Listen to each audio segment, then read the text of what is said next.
Assalamu alaikum students. I'm chemistry teacher from Ismailia Youth Services School.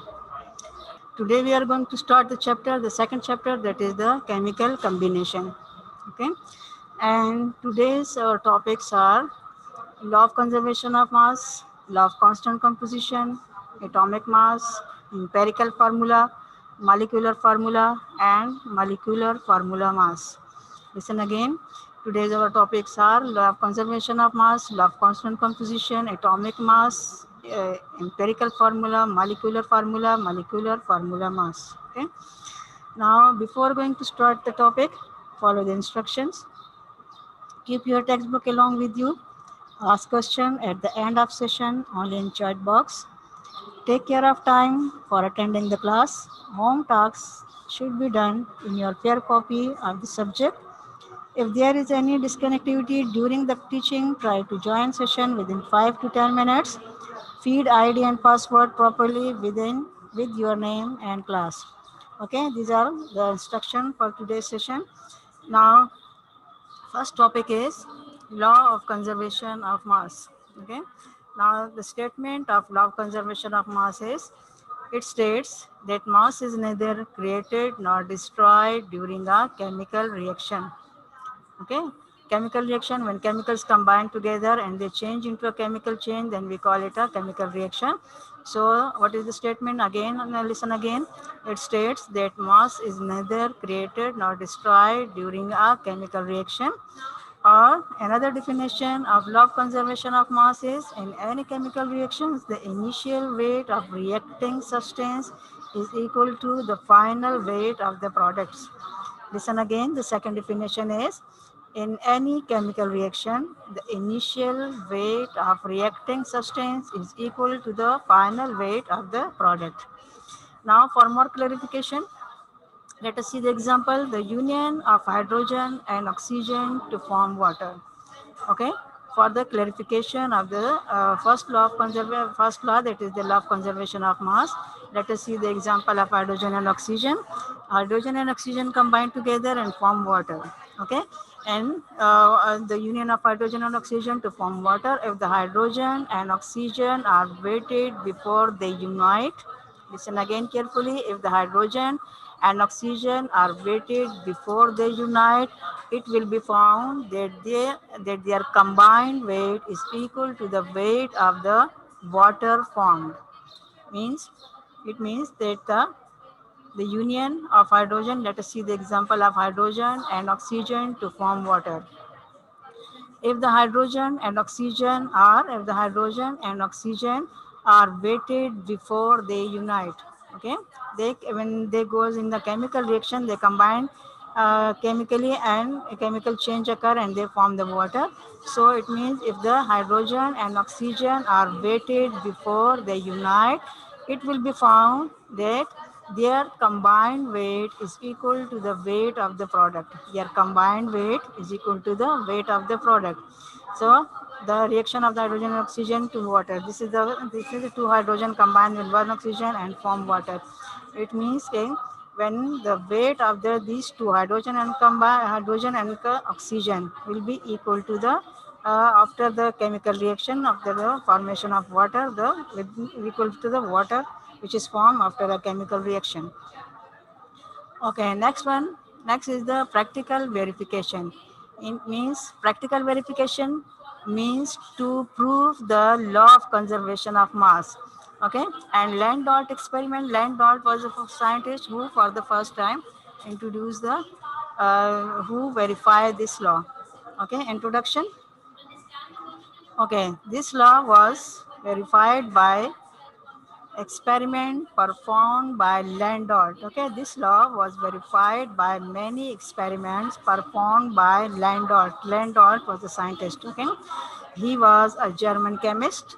His most popular and the simplest experiment is as follows. What is the experiment?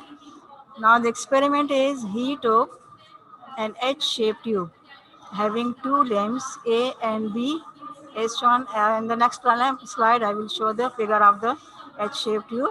He took an H-shaped tube having two limbs A and B is shown in the figure. On the next slide, you will see it. One limb A was filled with AgNO3. AgNO3 is a chemical which is filled in limb A, and the other limb was filled with HCl solution. Okay, now listen again. He took an H-shaped tube having two limbs, that is A and B. One limb A was filled with AgNO3, that is silver nitrate solution, and the other limb was filled with HCl, that is hydrochloric acid solution. Okay, the upper positions of the limb were sealed to avoid the escaping of any material. Okay, both the solutions are colorless. The H-shaped tube was weighed in vertical position to avoid mixing. Okay, now he took an H-shaped tube and having two limbs, that is A and B, and he filled two types of solution, two types of chemical.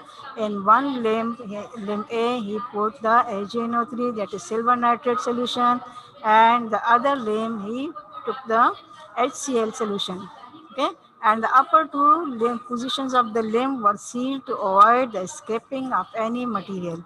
Now, after taking the H-shaped tube and filled with these two chemicals, both the solutions are colorless. The H-shaped tube was weighed in vertical position to avoid mixing. Before mixing, he weighed the H-shaped tube. Now, after taking the weight of the H-shaped tube, then the tube was inverted and shaken to mix the two solutions. After taking the weight of the solution before mixing, he note down the weight of the H-shaped tube before mixing the two solution. So after mixing, then after noting the weight of the H-shaped tube, then the tube was inverted and shaken to mix the two solutions. Following reaction took place. That is, in one limb, as I mentioned, that in limb A, he put the AgNO3, that is the silver nitrate solution, and the other limb he put the HCl solution. After mixing these two chemicals, he found a chemical reaction occur, and we get a product, that is AgCl, silver chloride, and HNO3, that is the nitric acid. Okay, after mixing, we get the AgCl and HNO3. Now, due to the formation of AgCl precipitates of white color, the entire tube become white. So AgCl is insoluble in the solution, and it settled down in the powder form in a tube. So this is called the precipitate. Okay, due to the formation of AgCl, precipitates of white color, the entire tube became white. Now, after that, okay, this one is the H-shaped tube, as I mentioned before. H-shaped tube was weighted again. It was observed that the total mass of the substance before the reaction was equal to the total mass of the substance after the reaction. Okay, this, as you can see on the screen, this is the H-shaped tube, and these are the two limbs, limb A and limb B. In limb A, he put the AgNO3 solution, and limb B, he put the HCl solution, and he sealed the upper part of the limbs to avoid the escaping of the chemical. These are the upper part. He sealed the, after putting this chemical in the H-shaped tube, he sealed the upper part of the tube to avoid the escaping of the chemical. Now, after putting this, he put it in the straight form and weighed the H-shaped tube before mixing these two chemicals. And note down the weight of the H-shaped tube. After it, he invert the H-shaped tube and mix these two chemicals. After mixing, you can see the chemical equation. That is, this chemical equation occur: AgNO3 combined with HCl and form the AgCl and HNO3, and the whole tube now become white due to the precipitate of AgCl. Precipitate are the insoluble, as AgCl is insoluble in a solution in water, so it changed into the white powder form substances form, which is settled down in the tube, and this is called the precipitate. So the entire tube become white. Okay, and H-shaped tube was weighed, and again before the reaction was equal to the total mass of the substance after the reaction. So next is the conversion of mass into energy. Okay. Certain radioactive substances like uranium undergo changes of such nature that very small quantity of mass is converted into energy by the following equation given by Albert Einstein in 1906. Albert Einstein gave a statement that after in a chemical reaction in some substances, some energy also produced in a chemical reaction. So he gave the equation that is E is equal to mc square. It means where m is the where m is the mass of the substance in gram and c is the speed of light in centimeter per second, and the speed of light in the air is 3 into 10 raised to power 10 centimeter per second. By putting these values in equation, what was the equation? The equation is equal to mc square. So we can calculate the amount of energy obtained. Unit is R. The energy which is released during a chemical energy is the unit for this energy is Earth by the conversion of mass. Okay. Finally, the law of conservation of mass can be stated that there is no detectable gain or loss of mass in a chemical reaction. Okay. After after this, the new definition we can define that there is no detectable gain or loss of mass in a chemical reaction. Okay, this is all about the law of conservation of mass, in which the statement is mass cannot be neither be created nor destroyed during a chemical reaction. Later on, Landau verified this law by performing the experiment. He took the H-shaped tube and put two chemicals, that is AgNO3 and HCl, in the two limbs A and B, and sealed the tube to avoid the escaping of this chemical.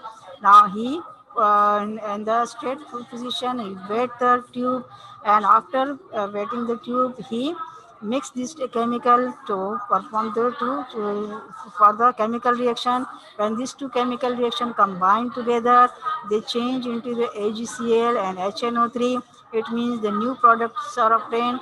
And after mixing, he again weighed the H-shaped tube and he found that there is no detectable changes in the mass of it during a chemical reaction. Okay, these are all about the law of conservation of mass. Okay, next is the law of constant composition or law of definite proportion. Okay,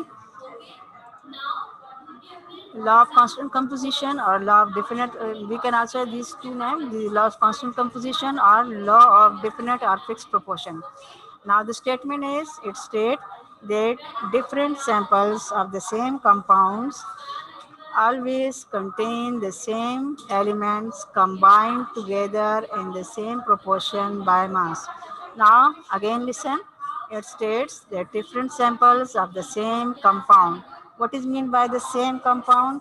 Same compound means, for example, if we take the example of water, if we take water, every sample of pure water, that is through prepared in the laboratory or obtained from the rain, obtained from the river or from the water pump or from the sea, whatever the source of water. So we can take the any source of water, that is from river water, sea water, or prepared in the lane, whatever the same sample of water we, and the samples of the water, same compound always contain the same element combined together in the same proportion by mass.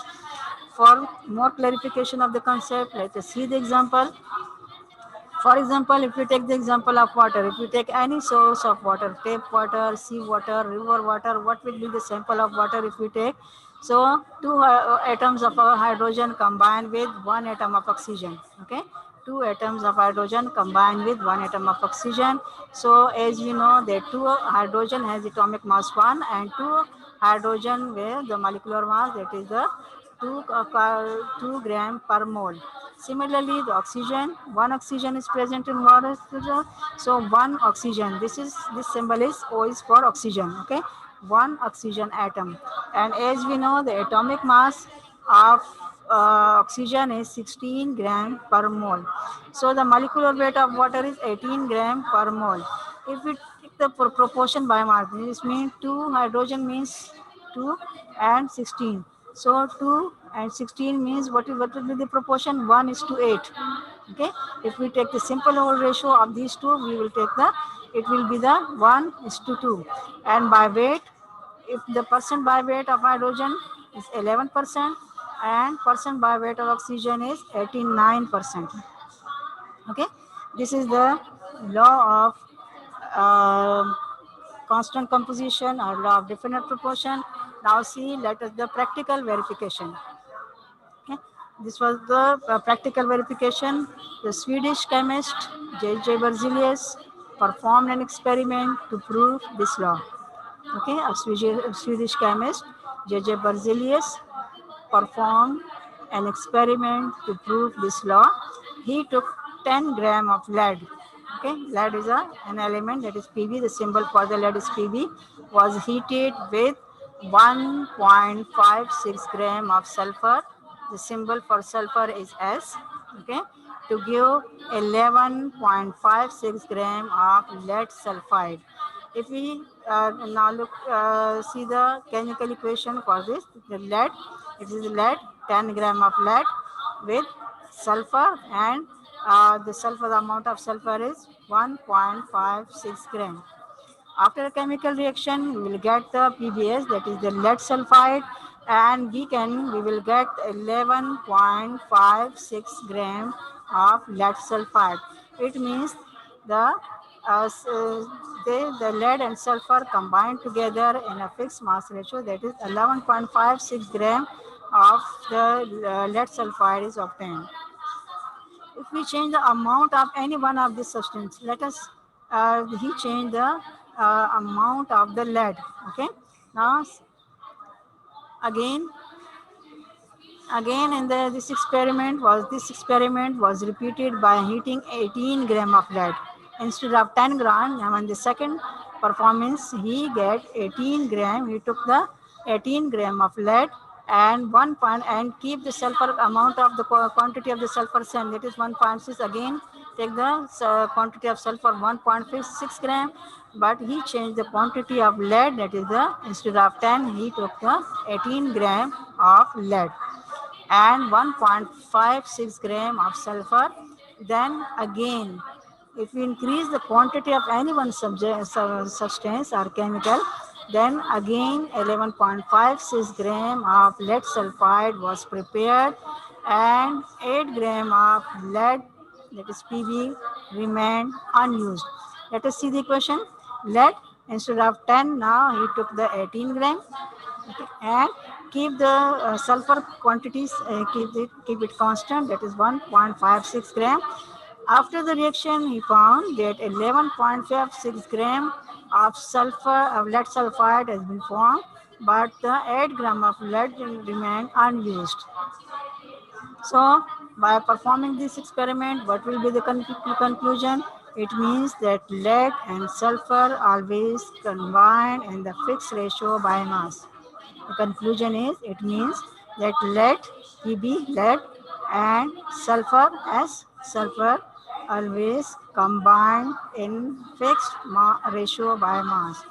Okay, for any chemical reaction, the element, it means for any chemical reaction, all the elements combine. When they form a compound, they combine in a fixed mass ratio. For example, if we take another example, that is carbon, oxygen. For the formation of carbon dioxide, carbon always combine with two oxygen atom, and by mass we also can prove by experiment that these the combine in a fixed mass ratio by mass.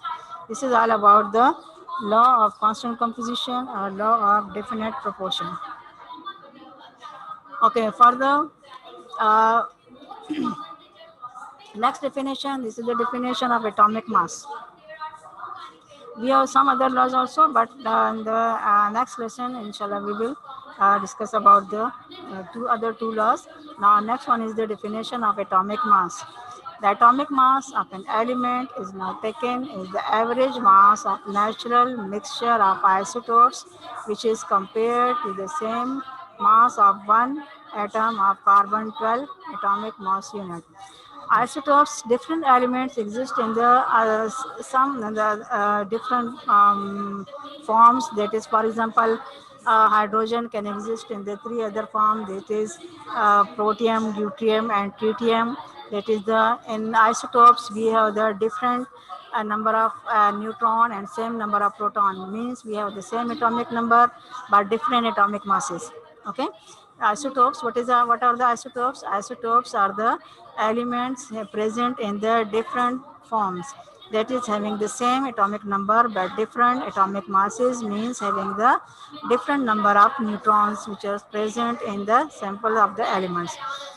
So the atomic mass of an element is now taken as the average mass of natural mixture of isotopes, which is compared to the mass of one atom of carbon 12. For example, the atomic mass of is oxygen, symbol for oxygen is O, that is 16 atomic mass unit, and that of sulfur is 32. So the atomic mass of oxygen is 16, so the atomic mass of oxygen is 16. Similarly, that of the sulfur is 32 atomic mass unit. Okay, next one is the chemical equation. Now, what is meant by the chemical equation? The representation of a whole chemical reaction. Okay, representation of a whole chemical reaction in which we write the reactants and they combine together and they form the product through symbols and formula is called the chemical equation. The representation of a whole chemical reaction is the reactants and products. Okay, you can see the example that is there. These are the reactants, which when we show it in the left hand side, these are the reactants, and after they combine together on the right side, we have the product. Okay, so this is a chemical reaction, reactant and product through symbols and formula is called the chemical equation. Carbon react with oxygen. As a result, carbon dioxide is formed. You can see that carbon react with oxygen and we get the carbon dioxide. So this is the symbolic representation or the symbol of this is the symbol for carbon, this is symbol for oxygen, and we get the carbon dioxide. So this is called the chemical equation. Okay. Carbon react with oxygen. As a result, carbon dioxide is formed. So this is called the chemical equation. Okay? A representation of a whole chemical reaction in which we mention the reactant and product through symbols and formula is called the we can say the symbolic representation of an element in a chemical reaction is called the chemical equation. Okay? Next one is the formula. Now, what is the formula? The representation of a full name of a compound is called a formula. Okay? The representation of a full name of a compound is called a formula. For example, NaCl. Okay? NaCl, Na for sodium, Cl for chlorine. So, NaCl we represent full name of the sodium chloride. Okay, full name of this is these symbols are the sodium chloride. Similarly, we have Ca for calcium, okay, and CO3 for carbonate. C for carbon, A for oxygen, but we have CO3 for carbonate. So calcium carbonate is a full name of calcium symbol. Of this symbol, we have full name of the calcium carbonate. Okay, so this is called the formula. This is the formula of sodium chloride, and this is the formula of calcium carbonate. Now, there are two types of formula. Okay? There are two types of formula. Types of formula, it is the molecular formula and empirical formula. Okay, we have there are two types. We have two types of formula. That is the molecular formula and empirical formula. For empirical formula, what is the empirical formula? The empirical formula. Okay, the empirical formula is the formula which describes the smallest or the least ratio of the combined atoms of different elements. What is the empirical formula? The empirical formula, which is mostly obtained through the experiment process. Okay, the empirical formula is the formula which describes the smallest or the least ratio of the combining atoms of different elements present in a molecule. Okay, for more clarification of the concept, let us see the example. Now, listen carefully and try to understand the example. That is the molecular formula of benzene. Benzene is a chemical compound. Its chemical formula is C6H6. It means it benzene we have 6 carbon and 6 hydrogen. Okay, C6H6 means that we have 6 carbon and 6 hydrogen. So the least ratio of the combining atom of the different element means then the least ratio is the 1 is to 1. Add 6 ones are 6, 6 ones are 1. So the least ratio is 1 is to 1. The ratio is 6 is to 6 and the least ratio is 1 is to 1. It means the least ratio is the 1, 1 means 1 carbon and 6, 1 for hydrogen means 1 hydrogen. So the empirical formula we can write that 1 means 1 carbon and this one means 1 hydrogen. So the empirical formula of benzene is C6 benzene which has the chemical molecular formula that is the C6 and 6. So the empirical formula of benzene is CH. Listen again. The empirical formula is the formula which can describe the smallest or the least ratio of the combining atoms of different element present in a molecule.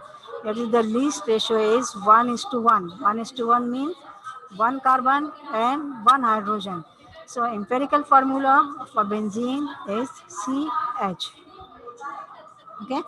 For more clarification, let us see another example. That is the molecular formula for glucose is C6H12O6. Okay. For benzene, we have the molecular formula for glucose is C6H12 is 6. It means that in this formula, the number of carbon atoms are 6, the number of hydrogen atoms are 12, and the number of oxygen atoms are 6. Okay, glucose is the has the chemical formula that is C6H12O6. Okay, and these are the ratio in which these elements combine together. Mean 6 is to 12 is to 6 means 6 carbon, 12 hydrogen, and 6 oxygen.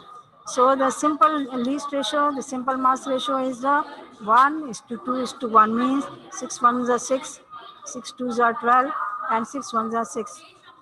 Okay, the least ratio is 1 is to 2 is to 1.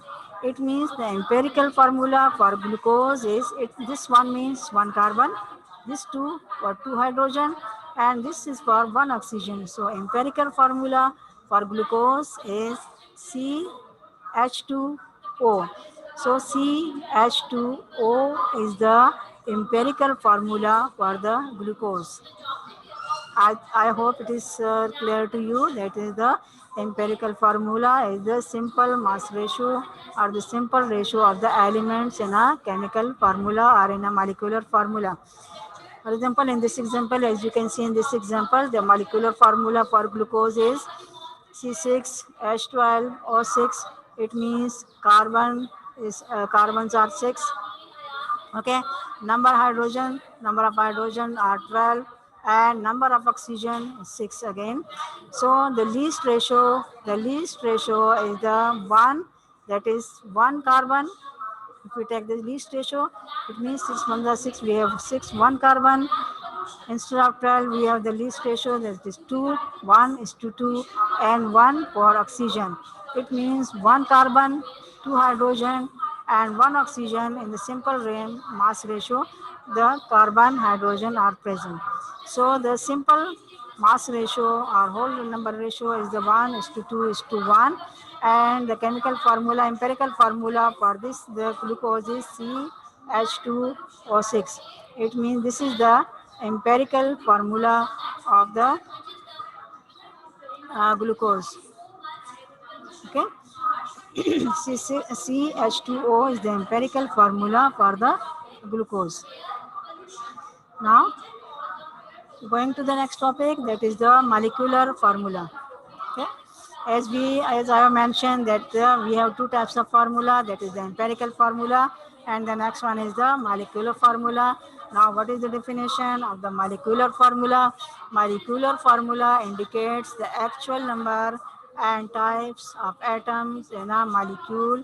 It can either be same as empirical formula or some multiple of it. It means that the empirical formula for empirical formula show the simple mass ratio, but the molecular formula indicate the actual number of atoms in a molecule. Okay, so the molecular formula indicate the actual number and types of atom in a molecule. It can either be same as empirical formula or some multiple of it. So the for example, for more clarification, let us take an example, that is the molecule of carbon dioxide consists of one atom of carbon in combination with two atoms of oxygen. The formula CO2 is the molecular formula of carbon dioxide. Okay. Similarly, if we take the example, the glucose, which shows that molecular, as you observe in the previous slide, that the in the glucose, the empirical formula of glucose was CH2O, but its molecular formula was carbon 6. That is the molecular which shows the molecular glucose consists of carbon 6 carbon, 12 hydrogen, and 6 oxygen atom, and simple mass ratio, that is empirical mass CH2. Thus, the molecular formula of glucose is C6H12O6. Okay, it means the molecular formula indicates the actual number and types of atoms in a molecule, as you observed in the previous session. This is the molecular formula C6H12O6, okay, which shows the actual number and types of atom in a molecule. Okay, C6H12O6 is the molecular formula, and CH2O is the empirical formula of glucose. I think it is now clear to you. So molecular formula indicate the actual number and types of atom in a molecule. It can either be same as empirical formula or simple multiple of it. The molecules of carbon dioxide consist of one atom of carbon combination with two atoms of oxygen. The formula carbon dioxide is the molecular formula of carbon dioxide. Now, that is the relationship between molecular and empirical formula. Okay, molecular formula is equal to n multiplied by empirical formula. Similarly, we can write in this form that n is equal to molecular formula mass and empirical formula mass, where n is the whole number, where n is the whole number. So, for many molecules, the molecular formula and empirical formula are the same. Some example of formaldehyde, ammonia, and methane. So by using this formula, we can calculate the number of n.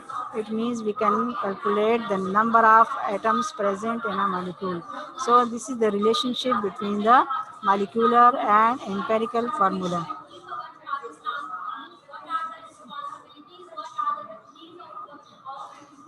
Okay, molecular formula mass. Next is the molecular formula mass. The definition is molecular formula mass. Molecular, simply we can say the molecular mass of a substance is the sum of the atomic masses of all atoms present in a molecular formula of a substance or a molecule.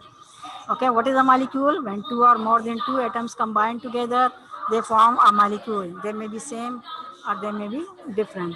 So molecular formula mass, or simple we can say the molecular formula of a substance is the sum of the atomic masses of all atoms present in a molecular formula of a substance or molecule. For example, the molecular formula mass of carbon dioxide is carbon, that is in carbon dioxide we have one carbon, so atomic mass of carbon, or the atomic mass of carbon is 12, and as we have one carbon atom, so multiplied by 1 we get 12 atomic mass unit. Similarly, oxygen, atomic mass of oxygen is 16, and you can see in the formula that two oxygens are present in the carbon dioxide. So 16 multiplied by 2, we get the 32 atomic mass unit. Okay, now by adding, now what is the molecular mass? The molecular mass of the carbon dioxide is 12. That is molecular formula mass of carbon dioxide. The 44 means 12 plus 32, and we get the 44 atomic mass unit. So what is the formula? Again, listen. I'm repeating. The molecular formula or the formula mass, molecular mass of a substance is the sum of the atomic masses of all atoms present in a molecular formula of a substance or molecule. And example are the molecular formula mass of carbon dioxide, that is C is equal to 12 multiplied by 1, that is we get the 12. And in carbon dioxide we have two oxygen, so atomic mass of oxygen is 16 multiplied by 2, we get the 32 atomic mass unit. It means the molecular formula mass of carbon dioxide is 44 atomic mass unit. Okay, these are all about the simple definitions of the molecular mass, and the empirical formula, molecular formula, and the formula. Now, home task. State the first question is the state the law of conservation of mass and describe the Landolt experiment. First question is state the law of conservation of mass and describe the Landolt experiment. Second question is state and explain law of constant composition or definite proportion. Okay, third question is define the following terms with one example each. Number one is atomic mass, empirical formula, molecular formula mass. Okay, these are the home tasks. And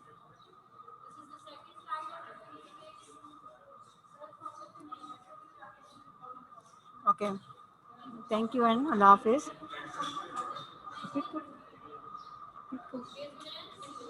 repeat करो,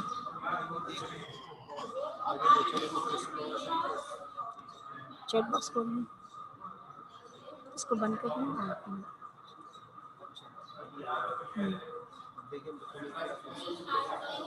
Okay, if you have any question, using the chat box and ask the question.